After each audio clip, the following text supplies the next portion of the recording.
when you're given something like a chronic illness, you have, I believe that there's two ways that you can take it. You can let it take over your life. You can let it control you. You can lay in bed every day and be depressed and let the pain take over your body and do nothing about it and just let it overwhelm you. Or you can try and fight through. Please welcome Chayla Fisher, everybody.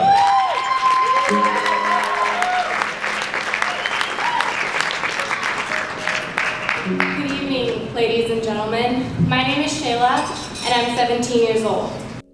Hey everyone, it's Chayla. IBD is an invisible illness. IBD is short for inflammatory bowel disease. It includes two main diseases, which are ulcerative colitis and Crohn's disease.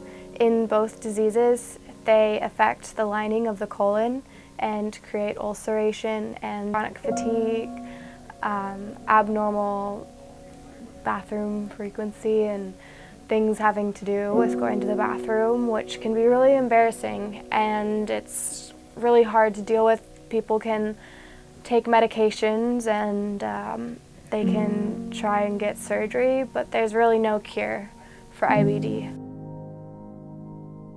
So people with IBD live every day knowing that they're going to be sick for the rest of their lives. And part of the reason why it's so important to talk about IBD is because it is embarrassing, and it's not something that people really want to tell everyone about. It's not something that is normal. It's not something that, you know, people really are compassionate about.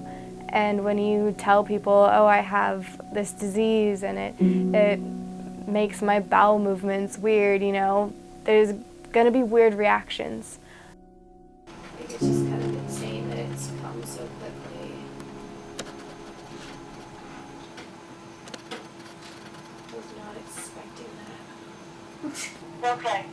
Okie Sounds dokes. good. Can you believe that in 12 hours I'm not gonna have a colon? Or I'm gonna Is it at 8 a.m.? it's starting at 7:30. So I was diagnosed with ulcerative colitis when I was 8 months old. At the time, I was the youngest patient to ever be diagnosed, so doctors didn't really know what to do with me, you know. They had never seen a baby with the symptoms that I had, and the only reason they even figured it out was because my mother and my grandmother both have the same disease that I do.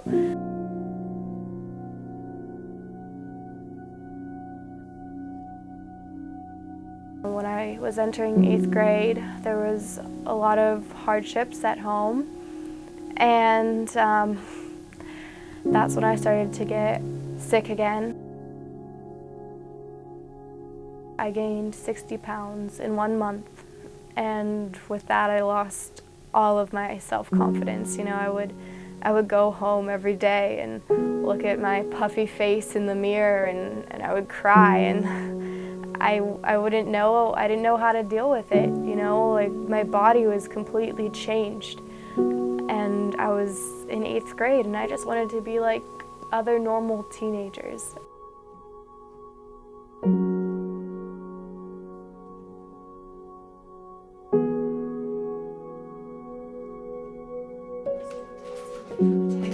During my sophomore year of high school, I started to go downhill again.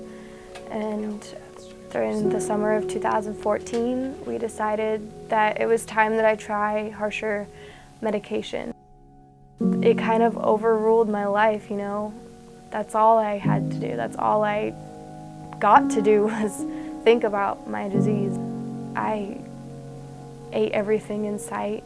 I ended up getting tremors, so I would sit there and my hands would just start shaking without my knowledge, and I had mood swings. I didn't feel like myself at all. When that failed, we decided to try a chemotherapy drug called golimumab. Within a month, I had to shave my hair off because it was falling out in clumps, and watching your hair fall out every day, strand by strand, was just the most awful and depressing thing, you know, to see your bald spots just appearing on your head. You don't feel like yourself, you don't look like yourself. I ended up being hospitalized 4 or 5 times in the beginning of my junior year, including a 50-day hospital stay at UCSF Benioff Children's Hospital. It was so bad that nothing worked, not even the chemotherapy drug, nothing. And I felt hopeless. I was on so many pain medications. I can't remember half the days that I was there, and I almost stopped breathing 3 times because of reactions from different medications, and it really just made me realize how much I appreciate living.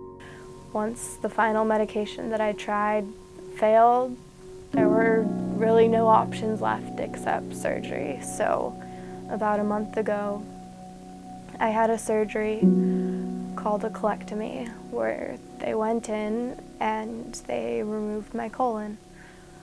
So now I have what's called an ileostomy, which is a bag on the outside of me that collects my waste, and it's been really hard, you know.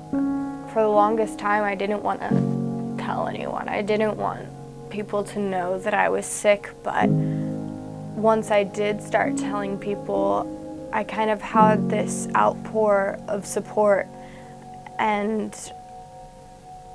it really made all the difference, you know, finally feeling like people were accepting of it. It was really amazing, and I want that for other people, knowing that it'll end, hopefully, and knowing that if I just keep fighting, if I just keep persevering, that eventually it will end. And, you know, you can't let it take over your life. I was kind of, by the time it was like 40 days in the hospital, you know, I was done. I was just done with this disease taking over my life. For almost 17 years now, I've fought my hardest, and there were definitely times where I thought that I was going to lose the battle. I thought that I wouldn't make it through, or that the pain would be so crippling that I wouldn't be able to get through it.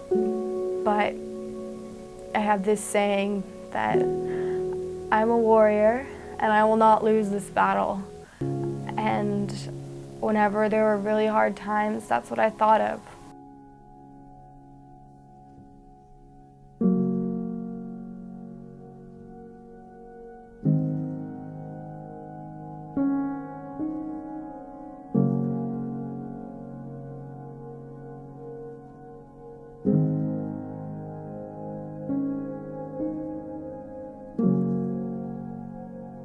It's the reason why so many people don't speak out, is because they're afraid of being judged. And I think that if everyone was just a little more understanding and a little more compassionate, that it'd make it a lot easier for people to speak out about whatever is going on with them. And I think it's so important, it's so vital.